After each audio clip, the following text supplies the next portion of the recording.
İrana daha dağıdıcı zərbələrin endirilməsi gözlənilir. Amerika Birləşmiş Ştatları bunu növbəti dəfə rəsmən elan edir. Amerika ordusunun yaxın vaxtlarda İrana zərbələrinin intensivliyi əhəmiyyətli dərəcədə artacaq. Bu barədə ABŞ dövlət katibi Marco Rubio açıqlamasında qeyd edir. Bu zərbələrin miqyasında və intensivliyində dəyişiklik görməyə başlayacaqsınız deyə Rubio bildirir. O əlavə edib ki, dəyişikliklər yaxın saatlarda və günlərdə baş verəcək.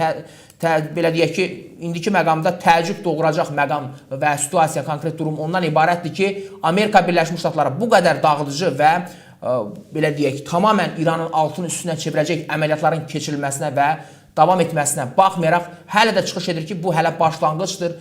Bunun davamı gələcək, ardı daha da dağıdıcı olacaq. Görünən odur ki, Amerika Birləşmiş Ştatları yəni heç də dediyi sözlərdə, yəni hansı fikirləri vurğulayırdı ki, biz əməliyyatları daha da uzun müddət sürdürə bilərik, yönləndirə bilərik və bunu konkret olaraq gerçəkləşdirmək istəyirik. Yəni indiki əməli və fəaliyyətləri ortaya qoymuş olduğu nümunələr və bu çıxışların davam etməsi bir daha onu göstərir ki, Amerika Birləşmiş Ştatları doğrudan da israrlıdır. Yəni bəziləri qeyd edir ki, buna qədər bəlkə masa qurula bilər, diplomatik formada hansısa bir danışıqlar olacaq. Tam əksinə Amerika Birləşmiş Ştatları bugünkü yanaşması ilə, yəni bunu sanki əlinin tərsi ilə də geri çevirir. Yəni əks bir mövqe nümayiş etdirməkdədir. Hər halda indiyə qədər danışıqlar oldu. Bu istiqamətdə bir çox müzakirələr keçirildi. Nəticə oldu mu? Amerika Birləşmiş Ştatları qarşısında İsrail də təbii ki, bu mövqeyi dəfələrlə ifadə edir. Yəni nəticə olacaqdırsa, danışıqlardan hansısa bir məsələ istiqamətində razılıq əldə oluna bilərdisə, bugünə qədər İranın olduqca çox böyük, uzun bir zamanı oldu, vaxtı oldu. Bu zamanın vaxtı necə dəyərləndirdi? Hansı səviyyədə istifadə edə bildi? İran şərtlərlə razılaşdı mı? Mövcud vəziyyətlə, reallıqlarla barışa bildi mi? Əksinə, onlar hələ də iddia edirlər ki, biz qisas alacağıq, Amerika Birləşmiş Ştatlarına elə edəcəyik, İsrailə bu cür zərbə endirəcəyik. Yəni belə şüarla, belə populist ideyalarla, düşüncələrlə Amerika Birləşmiş Ştatları kimi böyük nəhəng güclə baş etmək, onunla müharibədə və münaqişədə nəyəsə nail olmaq, düşünürəm ki, nəinki İran, hətta dünyanın böyük dövlətləri, bir çox ölkələr İran ətrafında birləşdilər belə. Rusiya var, Çin var, nəyə görə gəlib yardım etmirlər, nəyə görə dəstəkləyə bilmirlər? Əgər onlar da o qədər İrandakı rejim üçün canfəşanlıq edirdilərsə, onlar da indiyə qədər İranın ən belə sadiq müttəfiqləri kimi təqdim olunurdu. Amma haradadır o İran, haradadır o Çin? Çünki hər bir ölkənin öz maraqları var və onlar da başa düşürlər, onlar da anlayırlar ki, qarşıda Amerika Birləşmiş Ştatları kimi nəhəng və hegemon güc dayanıb, onunla hansısa bir məsələdə, belə deyək, bu kimi döyüşdə, müharibədə və münaqişədə uğur qazanmaq və nəyəsə ümid etmək və İranın tərəfində dayanaraq bunu etmək hər halda bu dünyaya meydan oxumaqdır və bunun nəticəsi əlbəttə ki, o dövlətlər, həmin ölkələr üçün də olduqca ağır nəticələrlə, yəni belə deyək, yol aça bilər, gətirib çıxaracaq bir ssenaridir və buna görə də həmin baxmayaraq ki, Rusiyada özü də böyük dövlət, nəhəng, belə deyək, Çin İranın arxasında uzun illər dayanıb, amma onlar da herhalda özlərini risk altına atmaq istəmirlər. Yəni bu kimi proseslərdə birbaşa yaxından iştirak etmək, hər hansı bir ordu göndərməyə, xüsusilə də Rusiyanın özü Ukrayna bəlasından, bataqlıqdan hələ çıxa bilmir. Yəni oradakı gedişat da bugün onlar üçün olduqca dəhşətlidir. Hələ bu azmış ki, bu fəlakətlər yetməzmişkəsinə indi də gəlib İranın belə deyək, müharibəsinə qoşulmaq və İrandakı proseslərə müdaxilə etmək onlar üçün təbii ki, növbəti bir dəhşətli ssenaridən başqa bir şey olmayacaq. Yəni bu istiqamətdə də təbii ki, məlumatları dəyərli izləyicilərimizə çatdırırıq. Rus tankeri də vurulub, dəhşətli hücum əməliyyatı Aralıq dənizində Rusiya bayrağı altında üzən Arktik Metagaz tankerində yanğın baş verib. Bu barədə Reuters agentliyi tərəfindən də məlumatlar paylaşılıb. Qeyd olunur ki, sözü gedən tanker Böyük Britaniya və Amerika Birləşmiş Ştatları tərəfindən sanksiyalar altındadır. Gəminin heyətinin taleyi məlumdur.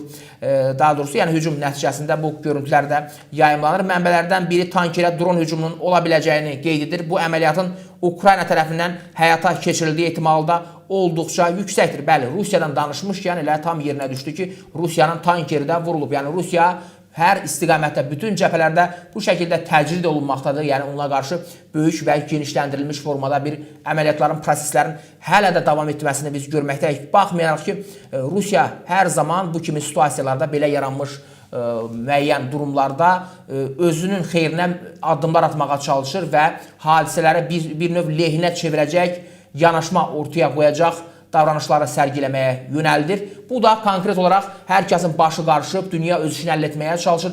Amerika Birləşmiş Ştatları nəhəng və onun kimi bir super güc İrandakı proseslərə müdaxilə etmişkən, hər kəsin başı bu qədər, belə deyək, müxtəlif məsələlərin daxilində yer aldığından, yəni bir növ Rusiyada bunu fürsətə və özü üçün sui-istifadə edəcəyi məqama çevirmək üçün müəyyən cəhdlər edə bilərdi. Hansı ki, Ukrayna müharibəsində bugünkü gedişata baxdıqda, orada da cəbhədə müəyyən irəliləşlərin, nailiyyətlərin əldə olunması, yəni necə ki, hadisələrdə biz bunu dəfələrlə görmüşük. Həmasla İsrail arasında toqquşma başlayanda da bu iddialar səsləndirildi.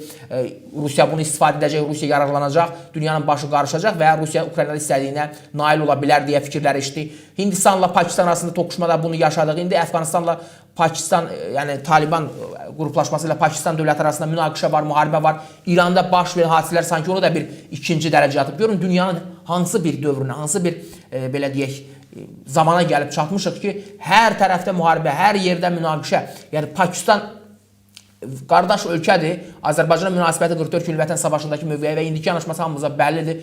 Və Azərbaycan rəsmiləri də, Türkiyə nümayəndələri də bunu bir daha ifadə edirlər ki, biz Pakistanın yanındayıq. Elə bununla bağlı da Türkiyənin növbəti bir açıqlaması oldu. Və baxın, yəni dünya bu qədər münaqişə ocağı və bu qədər belə deyək, gərginlik fonunda açıq desək 3-cü Dünya müharibəsinin cəbhələri və 3-cü Dünya müharibəsinin müxtəlif elementlərini bugün görməkdəyik. Yəni heç kim üçün bu sir deyil və Pakistan kimi bizə qardaş dövlət olan ölkənin, dövlətin bu cür münaqişə içərisində olması belə sanki ikinci dərəcəli bir mövzu kimi görünməkdədir. Görün İranda baş verən proseslər, gərginlik nə qədər böyüyüb, nə qədər yayılıb və bütün coğrafiyanı əhatə edib ki, Ukrayna müharibəsi belə ikinci dərəcəli mövzu kimi sanki görünür. Pakistan və Taliban arasındakı bizə yaxın olan qardaş ölkənin problemi belə sanki ikinci dərəcəli bir mövzu kimi İrandakı proseslər bunu da bir arxa tərəfə kənarlaşdıra bilir. Yəni, amma biz bunu təbii ki, gündəmdə saxlayırıq. Oradakı yeni məlumatlar olduqca bunları da sizin diqqətinizə çatdıracaq. Yəni, İrandakı 40 milyonluq insanımızın və ümumiyyətlə bütün coğrafiyanın taleyinin o regionda həll edilə biləcəyinə dair artıq mütəxəssislərdən, təhlilçilərdən, ekspertlərdən bu istiqamətdə konkret olaraq müxtəlif rəylər və mövqelər də eşidilməkdədir. Elə Rusiyada dünyanın taleyi həll olunur. Rusiya-Ukrayna savaşının nəticəsində yeni dünya nizamı və düzəni formalaşdırılmaqdadır. Bunun başqa bir cəbhəsi, başqa bir tərkib hissəsi də İranın içərisində yer alacaq proseslərin davamında bəlli olacaq. Oradakı nəticələrdən asılı olaraq yeni dünya düzənində kimin, harada, necə və hansı səviyyədə nə kimi üstünlüklərə sahib olacağı, bunlar hamısı İranın içərisində gedən müharibənin və Rusiya-Ukrayna savaşının konkret olaraq nəticələrindən və təsirlərindən asılı olacaq. Bunların hər ikisində bizə elə birbaşa olaraq ən yaxın olan ölkə kimi Azərbaycana da təsirləri qaçılmazdır. Yəni çox bizə təsir edə bilər ki, nəinki Avropaya. Avropa bu təbii ki, regiondan, bölgədən uzaqdadır, amma Azərbaycan isə hər iki ölkənin arasındadır. Həm bir tərəfimizdə Rusiya, bir yanımızda məhz İranın yer alması prosesləri və gedişatı bizim üçün də kritik dərəcədə xüsusi önəm daşımasına gətirib çıxarır. Hər halda indiki bu durumda müəyyən belə deyək ekspertlər və studiyamıza qonaq olan siyasətçilər də bu fikri dönə-dönə dəfələrlə təkrarlayırlar ki, biz bəli bunlara hazır olmalıyıq. Bu gedişata uyğun olaraq konkret planlarımız mövcud olmalıdır. Yəni, Ukrayna müharibəsində Rusiya hər hansı bir uğur əldə etsəydi, bunun bizim üçün nəticələri necə dəhşətli ola bilərdi, necə qorxunç bir prosesləri biz yaşaya bilərdik. Bunu da fərqində olmalıyıq. Bugün Ukraynada Rusiyanın qarşısını kəsir və yenidən regiona, bölgəyə gəlib o hadisələrə qatıb qarışdırmaq və öz çirkin planlarını bölgədə yaymaq kimi cəhdlərinin önünün kəsilməsində, qarşısına alınmasında Ukraynanın müharibədəki iştirakı və fəaliyyəti də mütləq nəzərə alınmalıdır.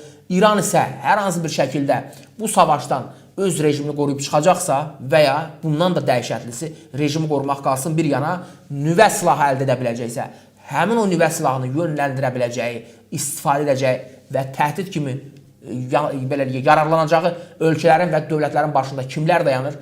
Kim deyə bilər ki, bu Türk dünyası üçün təhdid deyil, Azərbaycana yönəlməyəcək, Azərbaycana qarşı bir təzyiq aləti kimi istifadə edilməyəcək. Çünki İranın da bugün elə nəinki Azərbaycana dünyaya yaratmış olduğu bir problemlər var. Baxın, İsraildən qisas alırıq, Amerika Birləşmiş Ştatlarından qisas alırıq deyə müsəlman və ərəb dövlətlərinin ərazilərinə hücumlar təşkil edilir. Birləşmiş Ərəb Əmirliyi vurulur, Bəhreyn vurulur, Qətərə hücumlar, Küveytə hücumlar, Ər-Riyad, Dubay, müxtəlif şəhərlər, dövlətlər və bölgələr bugün İranın bombalarının və raketlərinin altındadır. Yəni, bu Amerika Birləşmiş Ştatlarına və İsrailə qarşı yönəldilmiş təzyiqdirsə, əgər onlara verilən cavabdırsa, nəyə görə müsəlman dövlətləri bu, belə deyək, müharibənin bir parçasına, bir hissəsinə çevrilməlidir? Yəni, sanki onlardan da bir İran qisas alır, onlardan da nəyinsə heyfini çıxmağa çalışır. Yəni, əgər sən İsraili vurmaq istəyirsən, ilə İsrail ərazisində hücumlar təşkil edirsənsə, nəyə görə müsəlman dövlətlərini vurmalısan? Ən azı, bu da İranın yanaşmasında olduqca, belə deyək, xaotik və pərakəndə bir durumun olmasını açıq şəkildə göstərir. Yəni, sən daha çox dövləti öz yanına almalısan. Xüsusilə də müsəlman birliyi yaratmaq istəyirdi. Müsəlman dünyasından hansı bir dəstək almalısan, çağırış almalısan, özünü haqlı hesab edirsənsə, belə bir görüntülər əslində sənə daha çox vacib olduğu halda İranın tam əksinidir. Olan qalan bütün ümidlərin və az-çox əlində ola biləcək fürsətlərin də bu şəkildə parçalanmasına yönəlik addımlar aldır. Hər halda bütün rejimlərdə bu olur. İmperialist qüvvələr, imperialist düşüncə sistemi ilə idarə olunan ölkələrin davranışlarında biz dəfələrlə bu kimi reaksiyaları görmüşük. Yəni, tarixdən daha çox bu bizə məlumdur. Onlar, yəni, dost, düşmən fərq etməz deyib, mən dağılıramsa, hər kəs dağılsın, hamı yox olsun, mənim talihim əgər bundan sonra bu cürdürsə, nəyə görə o dövlətlər olmalıdır, nəyə görə bu dövlətlər qalmalıdır deyə bu kimi yanaşmalardan istifadə edirlər. Necə ki, Putin rejimində də bunu biz dəfələrlə görmüşük ki, Rusiyasız dünya heç kimə lazım deyil. Rusiya olmayacaqsa, dünya olmayacaq. Eyni şəkildə də İran qeyd edir ki, mənim kimi müsəlman dövləti dağılırsa, dini rejim dırnaq arasında təbii ki, onlar necə müsəlman ideologiyasını burada təbliğ edirlər, bölgəyə yaymağa çalışırlar. Bu hamıya bəllidir, kərimə dövlət ideyası və s. Onlardan çox danışmışıq. Yəni, bu, belə deyək, düşüncə İranda hələ də qalmaqdadır ki, mən yoxamsa, eyni şəkildə Rusiyada olduğu kimi onlar da olmasın. Yəni, bunların başında mən olmalıyam, mən dayanmalıyam, mənsiz. Təbii ki, bu coğrafiya, bu bölgədə, bu müsəlman aləmdə heç kimə gərək deyil. Sanki bu məntiqlə, əgər burada məntiq varsa, belə bir, təbii ki, dırnaq arası məntiqdən söhbət gedir. Əslində isə məntiqsizliklə nəyəsə nail ola biləcəyini düşünürlər. Amma gedişat, necə deyərlər, İran özü üçün böyük bir faciələr və təhlükələr yaradacağı və tamamən sistemin dağıdılması istiqamətində fəaliyyətlərin İsrail tərəfindən də gerçəkləşdirildiyini görsək, bu kimi risklər və təhlükələr hələ daha çox böyüyəcək.